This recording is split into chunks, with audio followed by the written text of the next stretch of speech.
Hello વિદ્યાર્થી મિત્રો, કેમ છો બધા? મજામાં ને? તો બધાને એકદમ ક્લાસ માટે રેડી થઈ જજો.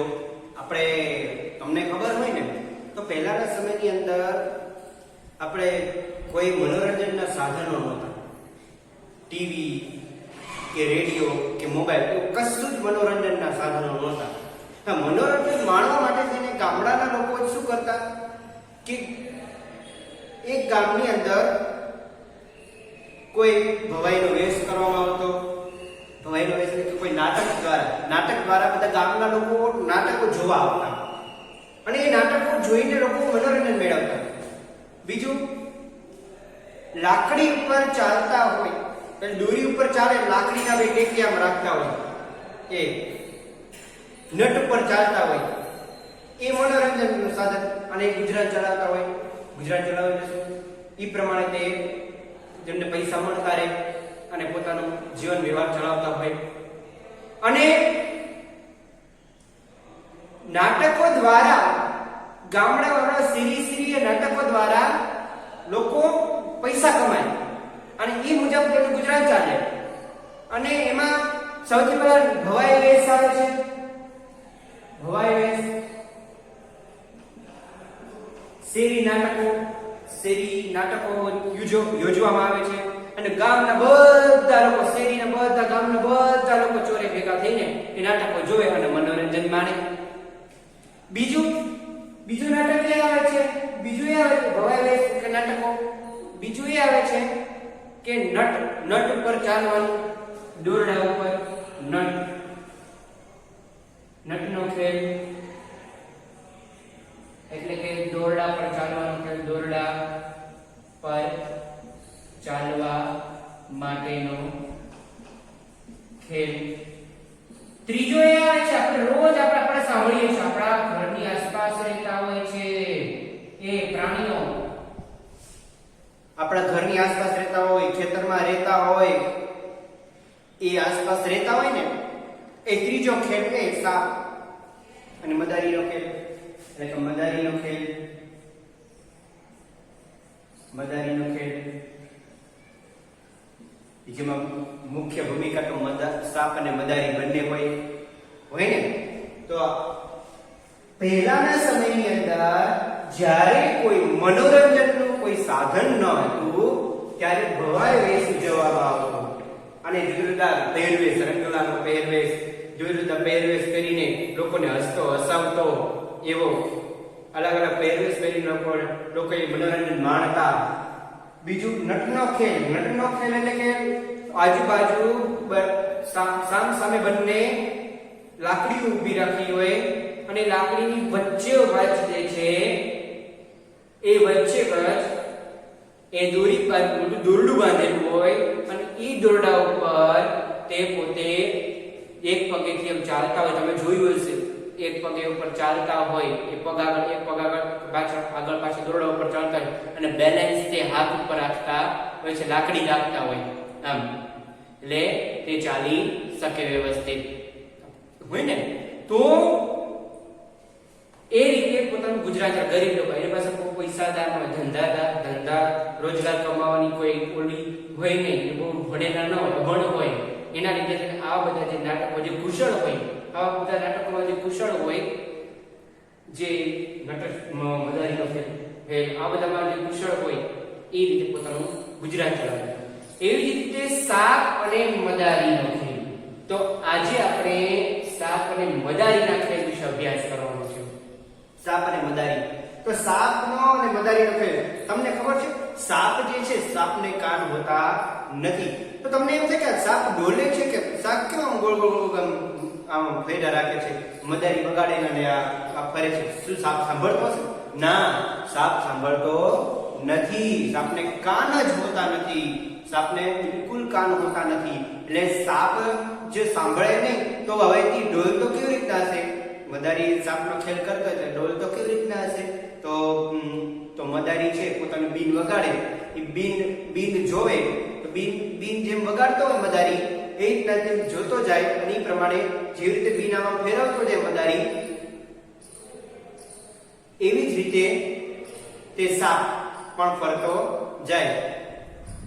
અને તમને ખબર છે સાપ ક્યાં ક્યાં નીકળે છે? ખેતરમાં હોય, ઘરની આસપાસ પણ સાપ નીકળતો હોય. સાપને તો આપણે જોયું છે, કેટલાક સાપ ઝેરી હોય તો કેટલાક સાપ કેવા હોય? કેટલાક સાપ ઝેરી ના હોય, જે આપણને કરડતા ના હોય, કરડે તો છતાં પણ કશું થાય નહીં. સાપ ડંખ મારે છતાં પણ કશું થાય નહીં. સાપને કાન હોતા નથી, ખાસ યાદ રાખવાનું. કોઈ પૂછે સાપને કાન હોતા નથી, સાપને કાન હોતા નથી. બીજું છે સાપને બે જીભ હોય છે. ત્રીજું છે સાપ સરીસૃપ પ્રાણી છે. સાપ કેવું પ્રાણી છે?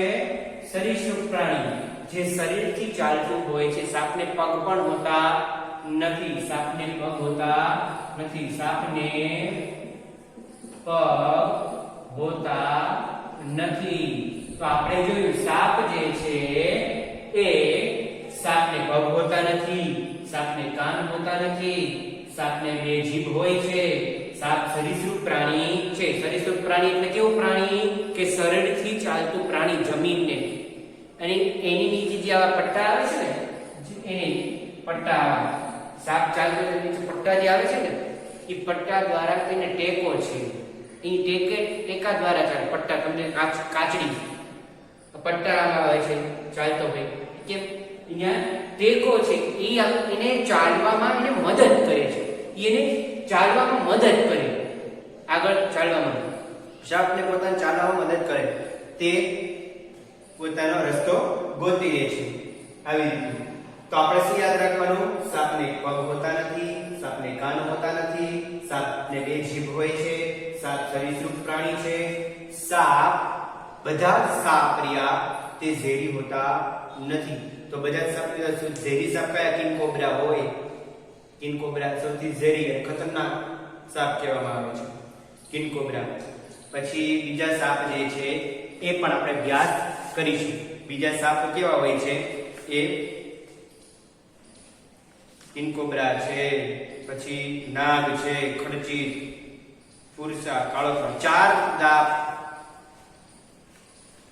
હવે જો અહીંયા તમને વાત થઈ.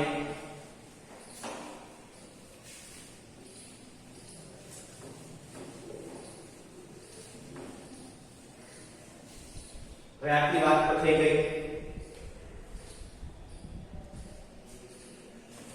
હવે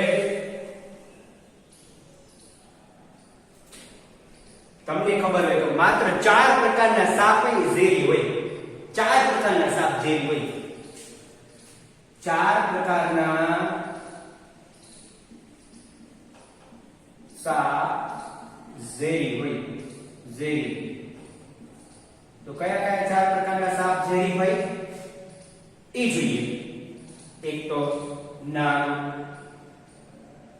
બીજું આવશે ફુરસા, ત્રીજું આવશે કાળોતરો, ચોથું આવશે ખડચીતડ. આ 4 પ્રકારના સાપ એવા છે જે ઝેરી હોય. કેવું? ઝેરી. પણ તમે એ જાણો છો કે સાપને 2 પોલા દાંત હોય છે. જ્યારે તે કડે છે ત્યારે તેના ઝેર દાંત દ્વારા માણસના શરીરમાં પ્રવેશે છે. સાપને 2 દાંત હોય છે. સાપને 2 પોલા દાંત હોય છે. જો અહીંયા આપણે જોઈએ તો નવો ટોપિક છે. સાપને 2 પોલા દાંત હોય છે. પોલા દાંત હોય છે. સાપને કેટલા? 2 પોલા દાંત હોય છે. જેને લીધે જ્યારે તે કરડે છે ત્યારે ઝેર દાંત દ્વારા કરડે ત્યારે જ્યારે તે કરડે ત્યારે દાંત દ્વારા સાપનું ઝેર કરડે ત્યારે ઝેર તેના દાંત દ્વારા, જ્યારે તે કરડે ત્યારે ઝેર તેના દાંત દ્વારા માણસના શરીરમાં પ્રવેશ કરે છે. જ્યારે સાપ કરડે ને, ઈ કેના દ્વારા કરડે? બે પોલા દાંત દ્વારા કરડે છે. અને એ બે પોલા દાંત દ્વારા કરડે ત્યારે તેનું ઝેર તેના દાંત દ્વારા માણસના શરીરમાં પ્રવેશ કરે છે. માણસના શરીરમાં પ્રવેશ કરે છે. સાપને કરડ્યા પછી બચવા માટે દવા તો હોય જ છે. આજકાલ દવાઓ નીકળી જ છે. સાપને કરડે એટલે આપણે દવા તો જરૂરી છે. તો સાપને કરડવા માટે એટલે દવા જરૂરી છે. તો સૌથી પહેલા આપણે શું જોઈએ? 4 પ્રકારના સાપ ઝેરી હોય. બધા સાપ ઝેરી હોય એવા હોતું નથી. 4 પ્રકારના સાપ ઝેરી હોય છે, જેમાં નાગ, ફૂરસા, કાળો કળપ, ખડીચિકલ, કિંગ કોબ્રા એટલે કાળો કળપ પણ થાય, અથવા અજગર પણ થાય. પણ આપણે અત્યારે નાગ, ફૂરસા, કાળો કળપ, ખડીચિકલ એ આ 4 પ્રકારના સાપ છે તે ઝેરી છે. પછી આપણે સાપને પગ હોતા નથી, સાપને કાન હોતા નથી, સાપને 2 જીભ હોય છે, સાપ સરીસૃપ પ્રાણી છે, સાપને 2 પોલા દાંત હોય છે. જ્યારે તે કરડે છે ત્યારે ઝેરના દાંત દ્વારા માણસના શરીરમાં પ્રવેશ કરે છે. ત્યારે ઝેર તેના દાંત દ્વારા માણસના શરીરમાં પ્રવેશ કરે છે. અને ઝેરને દૂર કરવા માટે પણ દવા પણ આજકાલ જોવા મળે છે. પછી તમે જોશો આ દવા બનાવવામાં આવે છે સાપના ઝેરમાંથી આવે. પછી તમે જોશો કે મોટે ભાગે દવા સરકારી દવા, હવે મોટે ભાગે સાપને કરડે એટલે તેના માટે તેને મોટા ભાગે સરકારી દવાખાનાની અંદર સાપના ઝેરની દવા હોય. બાકી ખાનગી હોય એમાં ન હોય. સરકારી દવાખાનું હોય, સાપ કરડે એટલે તરત સરકારી દવાખાને પહોંચી જવાનું, ત્યાં દવા હોય. હવે અહીંયા એક સરસ મજાની વાત થાય છે. અહીંયા એક વાત છે, જોઈએ આપણે. હવે પાઠની શરૂઆત કરીએ. આપણે અત્યાર સુધી આપણે પ્રસ્તાવના જોઈએ, હવે પાઠની શરૂઆત કરી દઈએ. હું આર્યનાથ છું. હવે અહીં એક આર્યનાથ નામનો વ્યક્તિ છે કે છે હું આર્યનાથ છું, કંઈક એવું ખાસ કરી શકું છું કે જે તમારામાંથી કોઈ ના કરી શકે. કોઈ જાદુઈ ખેલ હોય, કોઈને આવડતો હોય, અને એમ કે આપણે ગ્રુપમાં સરસ મજાના બેઠા હોય અને કોઈ વ્યક્તિને સરસ મજાનો કોઈ કલાકાર હોય અને કંઈક વસ્તુ બનાવતા આવડતું ને આપણે ન કરી શકીએ, કરી શકતા હોય અને કેટલો આનંદ થાય. એવું જ અહીંયા કે છે હું આર્યનાથ છું, હું કંઈક એવું કરી શકું છું જે બીજું કોઈ ન કરી શકે. શું તમે જાણો છો એ શું? હું બીન વગાડી શકું. બીન કોણ વગાડે? મદારી. હું બીન વગાડી શકું છું. તમને અચરજ થશે. અચરજ એટલે શું? અચરજનો નવાઈ. અચરજનો અર્થ શું થાય છે? નવાઈ. અચરજ એટલે નવાઈ. તમને અચરજ થશે, નવાઈ. તો કે મેં હું બીન વગાડી સાપને નચાવી શકું. બીન વગાડી સાપને નચાવી શકું છું. સાપને કાન હોય ને, બીન જોવે સાપ નાચવા માંડે એટલે સાપ નાચે. એ મેં આ કલા મારા કુટુંબના સભ્ય પાસેથી શીખી છે. અમે લોકો કાલબેલિયા તરીકે જાણીતા છે. હવે સાપ જે છે મદારીનો ખેલ રચે એને શું કહેવાય? કાલબેલિયા. હવે સાપના જે મદારી જે છે શું કહેવાય? મદારી એ શું કહેવાય? કાલબેલિયા. મદારી જે છે એ કાલબેલિયા તરીકે ઓળખાય છે. જે સાપનું કામ કરે, સાપ અને મદારીનો ખેલ, મદારી જે છે સાપનો ખેલ રચીને પોતાનું ગુજરાન ચલાવે છે. હવે આપણે જોઈએ કે અમારા બધામાં મારા દાદા રોશનનાથજી ખૂબ જ પ્રખ્યાત. અમારા બધામાં મારા દાદા જે છે, આર્યનાથના જે દાદા જે છે એના દાદા ખૂબ જ રોશનનાથજી ખૂબ જ પ્રખ્યાત હતા. સાપને તે સરળતાથી ઘણા ઝેરી સાપ પકડી, તે સરળતાથી ઝેરી સાપ પકડી શકતા હતા.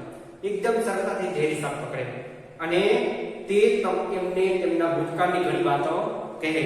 આવો તમને એક સરસ મજાની વાત કહી દઈએ. ચલો હવે આપણે એક સરસ મજાની વાત કરીએ. દાદાજી શું કરતા હતા, દાદાજી કેવી રીતે બીન વગાડતા હતા, એના લીધે સાપ કઈ રીતે નાચતો હતો એના વિશે આપણે અભ્યાસ કરી લઈએ.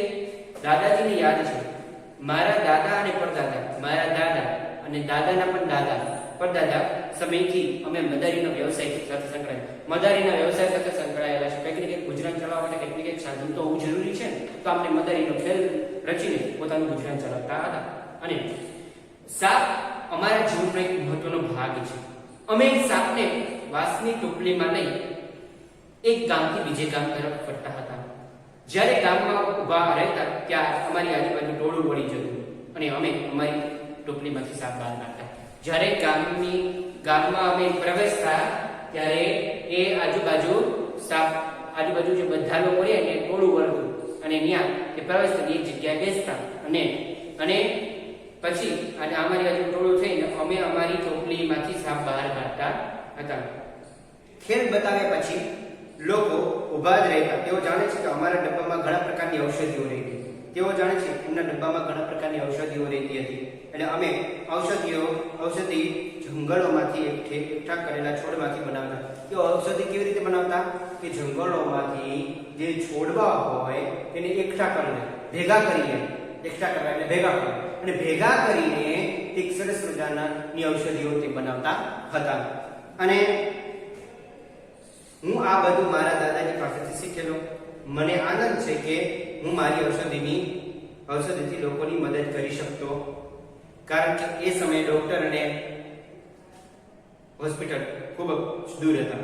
હવે દૂર હતા ડોક્ટર અને હોસ્પિટલ બંને, એટલે મદારી ખુદ ડોક્ટર બનીને ઔષધિઓ એની પાસે રાખતા અને જે લોકોને સાપ કરડે એટલે તરત જ તે ઔષધિઓ લગાડીને ઔષધિઓ આપીને તેને સાપનું ઝેર ઉતારી દેતા. એટલે ડોક્ટર અને હોસ્પિટલ આ ઘણી દૂર હતી.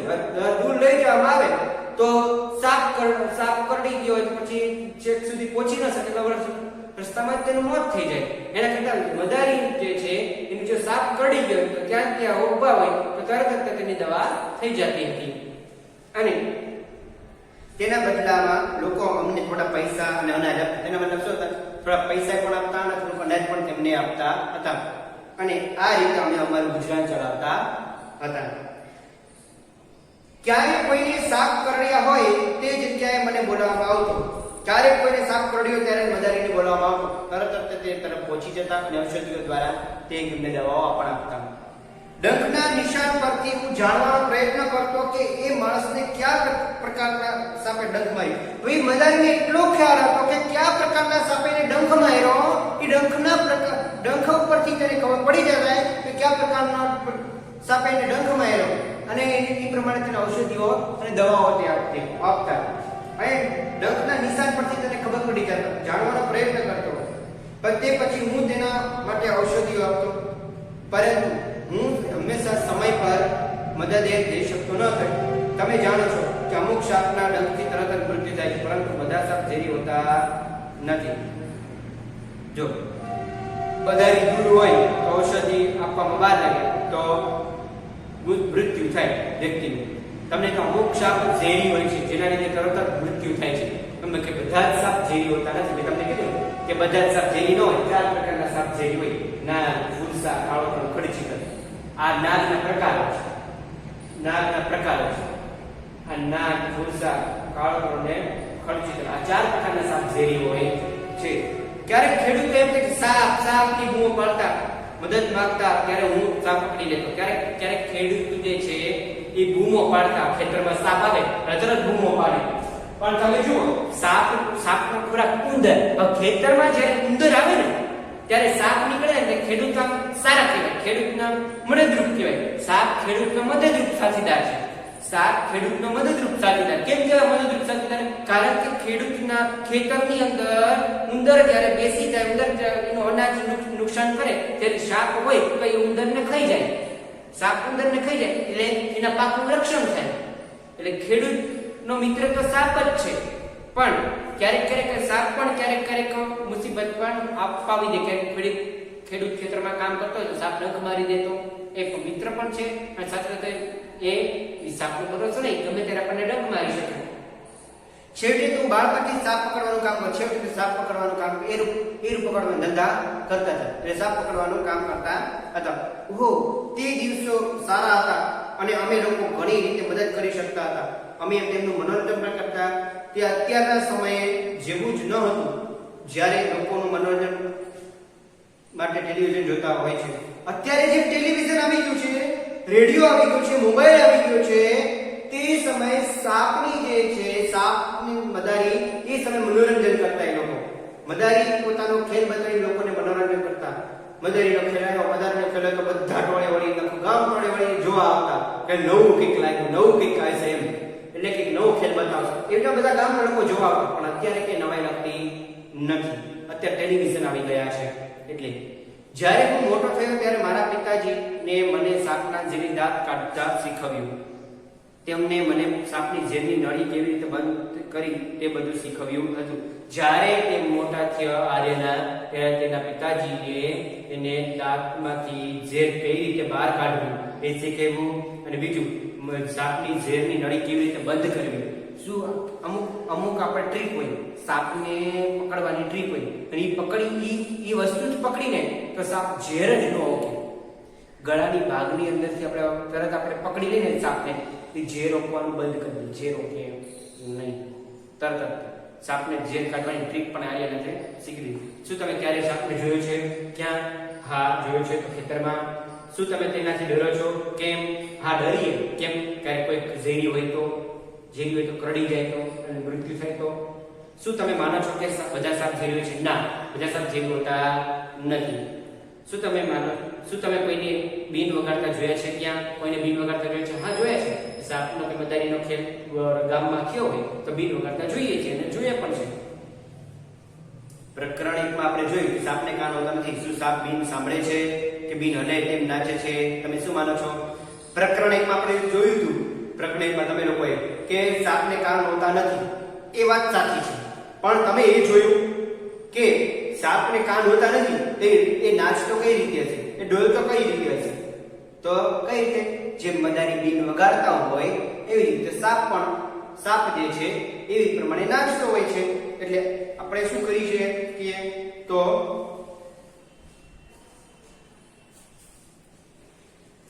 એ રીતે તે નાચતો હોય છે.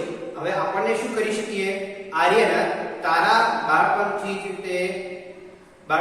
મારી સાથે મુસાફરી કરતા, આર્યના તારા પિતા બાળપણથી મારી સાથે મુસાફરી કરતા તે શીખવ્યા વગર જ બીન વગાડતા શીખી ગયા હતા. હવે ના દાદાજી કે છે આર્યનાથને, તારા જે પિતાજી હતા ને એ બાળપણથી તે મારી સાથે રહેતા અને મુસાફરી કરતા અને મારી સાથે રહેતા વગર શીખવે તે બીન વગાડ કારણ કે એના દાદા પિતાનું જોયું હોય ને કેવી રીતે બીન વાગે એટલે એને બીન વગાડતા શીખી ગયા.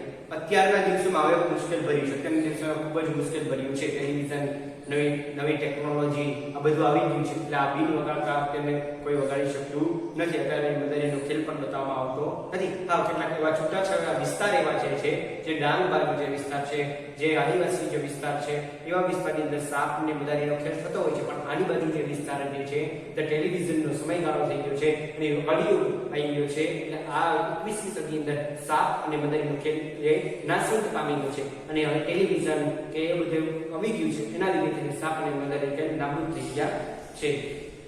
હવે સરકારે જંગલી પ્રાણીઓને પકડવાનો અને તેમની પાસે નહીં રાખવાનો કાયદો બનાવ્યો. સરકારે એવો કાયદો બનાવ્યો છે કે જંગલી પ્રાણીઓની પાસે રાખવા નહીં. બીજું, કેટલાક લોકો પ્રાણીઓને મારીને તેમની ચામડી મોંઘા ભાવે છે. કેટલાક લોકો એવા હોય છે જે પ્રાણીઓને મારીને તેની ચામડી મોંઘા ભાવે વેચી દે છે તરત જ. જેમ કે વાઘ છે, વાઘની ચામડીમાંથી પણ એને વેચી દે. તમે જો કે પ્રાણીઓના ચામડામાંથી ચપ્પલ બને છે, પગરખા બનતા હોય છે, બધું બનતું હોય છે. બીજું, હાથીના દાંત જે છે બહુ મોટા છે. દાંત પણ એ પણ રાક્ષસીનું બનાવવા માટે કામ આવે છે, સુશોભન માટે કામ આવે છે. આ બધા અલગ અલગ પ્રકારના જે પ્રાણીઓ જે છે એમાંથી કંઈક ને કંઈક વસ્તુ અંગ કાઢી લેવામાં આવતું હોય છે અને એનાથી આપણા લોકોની શોભા બનતી હોય છે. પણ એ શોભા એને મારીને શોભા બનાવે એ ક્યારનો ન્યાય કહેવાય છે. એટલે સરકારે તરત કાયદા ઘડ્યા એટલે તરત કીધું પ્રાણીઓને મારવા નહીં અને જંગલમાંથી પ્રાણીઓને લેવા નહીં અને જંગલના પ્રાણીઓને મારીને ચામડી કે એના દાંત કે કંઈ પણ લેવું નહીં, જેથી કરીને આની અમલ કડક કાયદાનો અમલ કરવામાં આવશે અને જો જે લેશે એ પ્રમાણે તેને સજા કરવામાં આવશે. પછી તેથી સરકાર તેમની વિરુદ્ધ કાયદો બનાવી દીધો. હવે આ કાયદાને લીધે અમે કેવી રીતે ગુજરાન ચલાવી? હવે એમ કે છે હવે આ કાયદાને અમે ગુજરાત કેવી રીતે ચલાવી? તો લોકો કહે કે અમે સાપને ખરાબ પરિસ્થિતિમાં રાખીએ છીએ, અમે લોકોને સાપને ક્યારે માર્યો નથી, ચામડી વેચી નથી. લોકો એમ કે છે સાપને એવી બદતર હાલતમાં રાખ્યા હોય છે, મદારી લોકો એટલે બધા બદતર હાલતમાં રાખે છે, એટલે બધી ખરાબ સ્થિતિમાં રાખે છે સાપને, પણ મદારી લોકો એવું કરતા જ નથી. મદારી લોકો એવું કરતા જ નથી, સાપને સારી રીતે સાચવે છે, સાપને મારતા પણ નથી, અને ચામડી એની વેચી નાખે, એને મારીને ચામડી પણ વેચતા નથી સાપને. પછી શું કહે છે? જો અમે ઈચ્છ્યું હોત તો સાપને મારીને ઘણા પૈસા કમાત, પરંતુ અમે એવું ક્યારે કર્યું નથી અને કરીશું પણ નહીં ક્યારે. પણ સાપ અમારો ખજાનો છે, સાપ અમારું ગુજરાત છે, સાપ અમારો ખજાનો છે, અમે એમાંથી ગુજરાત ચલાવી છે. અમે શું કામ એને મારી શકીએ? અમે શું કામ એની ચામડી લઈ શકીએ? જે અમે એક પેઢીથી બીજી પેઢીને આપીએ છીએ, અમે અમારી દીકરીઓના લગ્નમાં પણ સાપ ભેટ આપે. હવે એ સમયની અંદર મદારી લોકો શું કરતા? પોતાની દીકરીના લગ્ન હોય ને તો સાપ ભેટમાં આપતા. સાપ ભેટમાં આપતા. બીજું તો રાજચીલું આપતા જ હશે, પણ આ સાપને પણ ભેટમાં આપતા, એટલે ધંધો આગળ વધે એમનો. એમ અમારી કાલબેલિયા નૃત્યમાં પણ સાપનો જેવું જલચરણ. કાલબેલિયા નામનું નૃત્ય, કાલબેલિયા નામનું નૃત્ય મદારી લોકોમાં કાલબેલિયા નામનું જે નૃત્ય જે છે એ આવતું, જેમાં સાપની જેમ જ હલનચલન કરવાનું હોય છે. સાપ આમ ફૂફાડા મારે એટલે કેવા હલનચલન ડોલતો હોય છે, એવી રીતે. બીન એટલે તુંબા એક પ્રકારનો ડ્રમ છે. બીન એટલે તુંબા એક પ્રકારનો ડ્રમ છે. ખંજરી અને ઢોલ, ઢોલ સિવાયના ત્રણેય વાદ્ય સૂકવેલી વિધિમાંથી બનાવવામાં આવેલ છે. કાલબેલા નૃત્ય તમે જો ચોપડીમાં જોઈ શકો છો.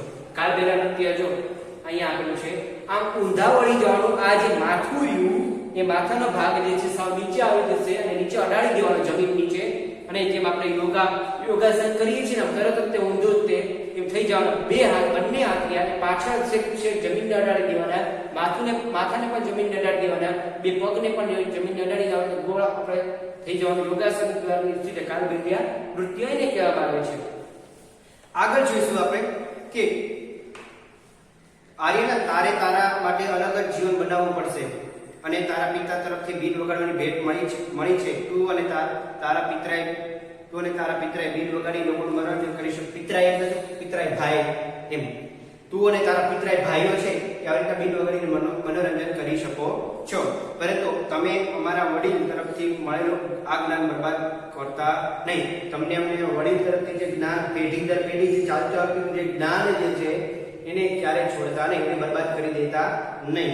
તમારા સાપ વિશેના ગામના શહેરોમાં બાળકો સાથે આપણે કરો. પછી જો તમે કહો કે તેઓ સાપથી ડરે નહીં, જેમને કહો સાપથી ડરે નહીં, તેઓ ઝેરી સાપને ઓળખવા મદદ કરે, આ બધું તમારે જોવાનું. સૌથી મહત્વનું તો એ છે કે ખેડૂતના મિત્ર તરીકે સાપ હોય છે. તમે કહો સાપ કેવી રીતે ખેડૂતનો મિત્ર હોય? કેમ ખેડૂતનો મિત્ર હોય? મેં આગળ કીધું એમ કે તેઓ ખેતરમાંથી ઉંદર ખાઈ જાય, નહીં તો ઉંદર બધા પાકનો નાશ કરી નાખે. અને અમારા જીવનની અંદર જે સાપ જે છે એ સાપ, હવે તમે જુઓ કે સાપ અને મદારીનું જીવન કેવું હોય? એકબીજા ઉપર નિર્ભર હોય છે. સાપ અને મદારીનું જીવન એકબીજા ઉપર નિર્ભર હોય છે, અને ઘણી બધી જાતિઓ વિશે પણ અહીંયા જોવા મળે છે. તેઓ પ્રાણીઓ સાથે ખરાબ વ્યવહાર કરતા નથી. એક સામાન્ય ખ્યાલ જ છે, પ્રાણીઓને હેરાન કરવા ખીજવવા જોઈએ નહીં, પ્રાણીઓને હેરાન કરવા ખીજવવા જોઈએ. તમે બોલો જાદુગરની અંદર હાથી, ઘોડા, રીંછ, આ બધા જાદુગરો છે, આ સર્કસ અંદર આનો જ ઉપયોગ થાય છે દરેક પ્રાણીને. પણ એ પ્રાણીઓને મારતા નથી, એને ડીકોડતા નથી, કે એની સાથે કોઈ અભદ્ર કોઈ વ્યવહાર નથી કરતા, ખરાબ વ્યવહાર કરતા જ નથી એમની સાથે. એ સારી રીતે સાચવે છે, એ જે એમનું ગુજરાત છે. તો પછી પ્રાણીઓ સાથે શું કામ વ્યવહાર કરવો છે?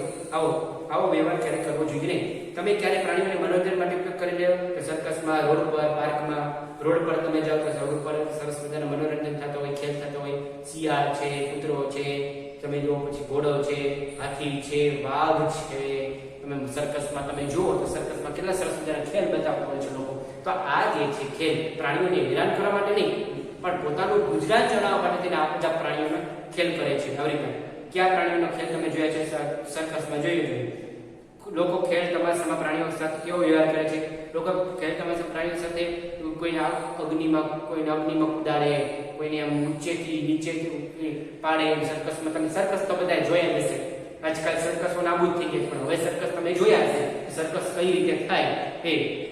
હવે કોઈ પ્રાણીઓને ખીજવવું હોય ખીજવાતું હોય તો કેવી રીતે ખીજવાવું હોય, અમુક પ્રાણીઓ ખીજવું હોય, અમુક ટ્રીક હોય, એ બધા લોકો માટે ટ્રીક હોય, ખીજવું હોય એ માટે ટ્રીક હોય, એને ખેલમાં કઈ રીતે પારંગત કરવા, ટ્રેનિંગ કઈ રીતે આપવી, એ બધી ટ્રીક હોય જાદુગર પાસે.